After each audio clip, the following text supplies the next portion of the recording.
to Sema, Brian, and I came around the corner and I saw this and I stopped dead in my tracks and I thought, oh my God, what's that? And then we were so excited that you built it. Yes. So what I really want to know is, how the heck did you get this thing to work? I mean, this is huge. Well, you can see we're in the ISIS power booth, but you got to see the interior.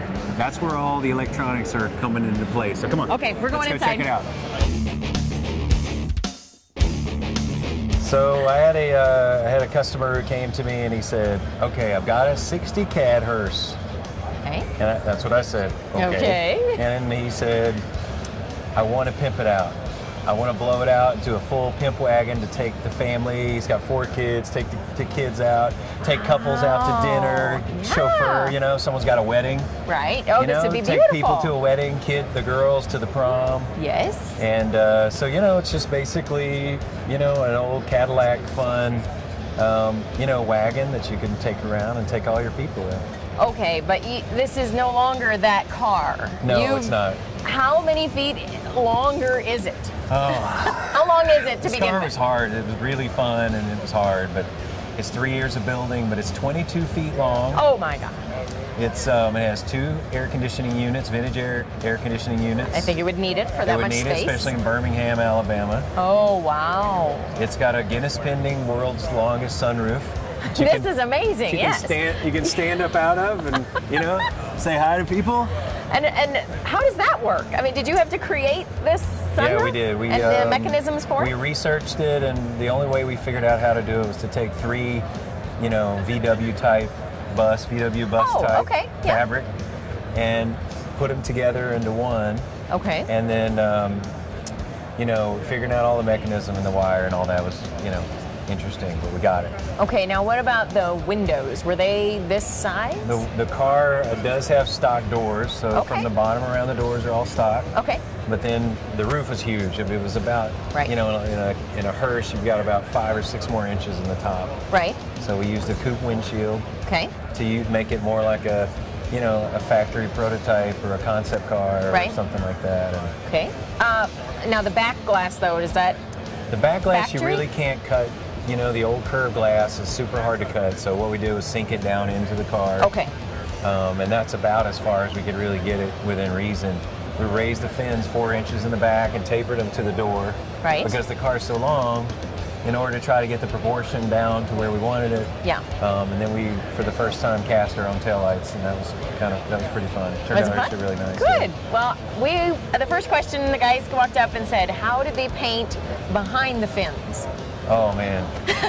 Well, the painter worried probably more about that than anything, and mainly what he did, I believe, was he had a little mini jet, and you know, at the time he had a mini jet, and I believe that he just did his best to hose it in there, and then we hand rubbed it obviously when it's done. Yeah, that's, for a painter, that is the hardest spot. He worried about it for the entire, you know, process. Yeah, because that fin is very close, and yeah, that's a really tight spot. Yeah. We thought maybe he did some child labor or something. No. Little fingers. Joe Patterson is the painter, and JDK Paint there in Atlanta, and he's just a really, really fabulous, very, very picky, hard-working guy, and he really knocked it out. I think he did a beautiful job on silver. You know, sometimes it's pretty easy to find things, for me anyway, the way I look at cars. And I've walked around it at least 4 or 5 times now, just shocked. I'm amazed. It's beautiful. Okay, so Brian, tell me, why did you decide to plastic cover the interior?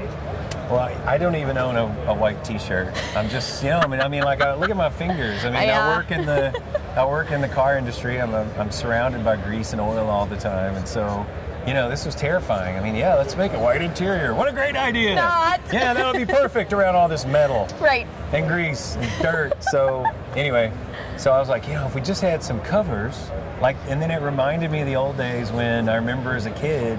You know, like old people grandma's having these, and it was a period thing to do back then. But this is way more beautiful than grandma's couch. Yes. You guys did a fantastic job. And tell me about all the trim pieces, because I would imagine, did you have these things made, or did you find them? No, they're all original pieces. Okay. It was really fun. We had a blank metal canvas. You know, once we had the metal made, then we needed the trim, because to me, what I really think about in the old Caddies is just so much trim. I really wanted to just keep bringing trim into it. Right. It's made it painful, but especially the lining up and the fitting. And yeah.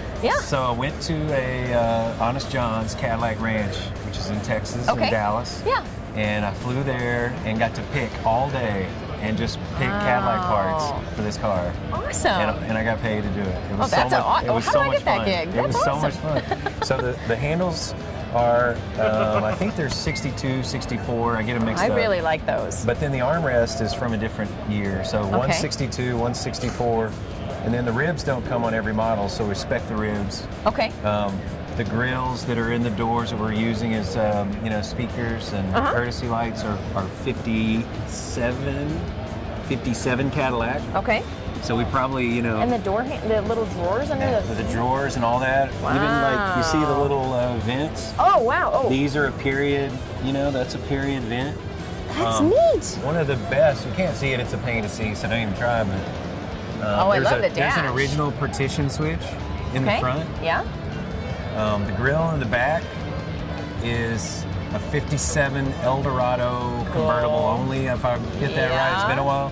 So that's a really hard to find, valuable part. Awesome. And even down to these were out of a Cadillac also. We custom stainless that we bent.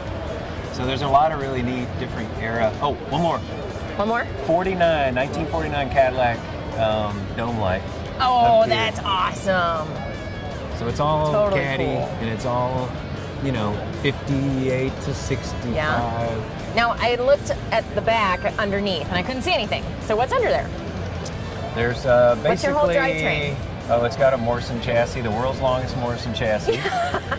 Longer than the Fueler chassis that he built back in the day. What did they call you when you called them and said, I need this? They say, you are crazy. They're like, only you would call us for that. But yes, they did.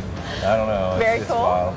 And how about your engine and transmission and what makes this thing go? Is ZZ454 GM crate. Okay. Monster transmission, but we painted it like the 1938 Cadillac V16. There was a kind of a show engine car that they took around. They're actually, Cadillac marketing's been taken around recently too. Okay. It was such a beautiful black motor. Yeah.